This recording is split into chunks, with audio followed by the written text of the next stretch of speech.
তো বিয়েবাড়ি ব্লগের পর আমরা চলে এসেছি আমার বোনের রিসেপশনে, মানে ওর শ্বশুরবাড়ি। আর এই দেখো, এখানে আমি, বোন আর পিহু রানী আমরা গাড়ি থেকে নেমে পড়েছি। আর ওখানে আমার মা আছে, বাপি পেছনে আছে। তো আমরা ঢোকার আগে মানে এখানটায় একটু ছবি তুলছিলাম ক্যাদ মেরে। তারপরেই দেখো পুরো রাস্তাটা সাজিয়েছে। আমরা এবার ভেতর দিকে যাচ্ছি। রাস্তা থেকে 2 মিনিটের পথ ভেতরে বাড়িটা। রাস্তাটা খুব দারুণভাবে সাজিয়েছে। তারপর আমরা বাড়ির কাছেই পৌঁছে গেলাম। আর এখানে দেখো বোনের কাছে আমরা পৌঁছে গেছি। ওকে খুব সুন্দর ব্রাইডাল লুকে সাজিয়েছে আর চারিদিকটা ফুল দিয়ে সাজিয়েছে, খুবই ভালো লাগছে। তারপর আমরা ওখানে গেলাম মানে কনে যাত্রী যাওয়ার সঙ্গে সঙ্গে ওরা ওখানে বাজি ফাটানো শুরু করে দিল।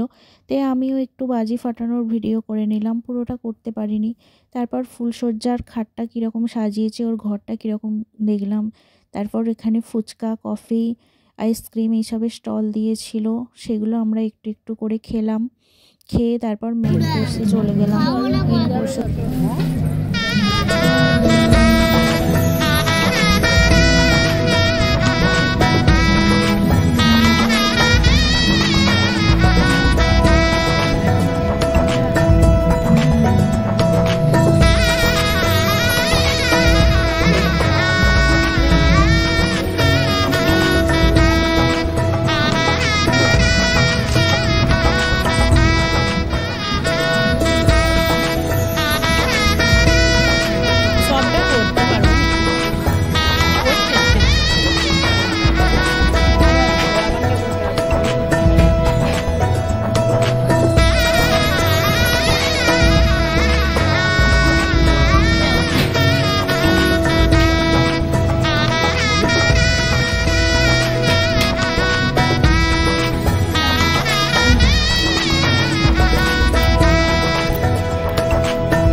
আমি দিচ্ছি।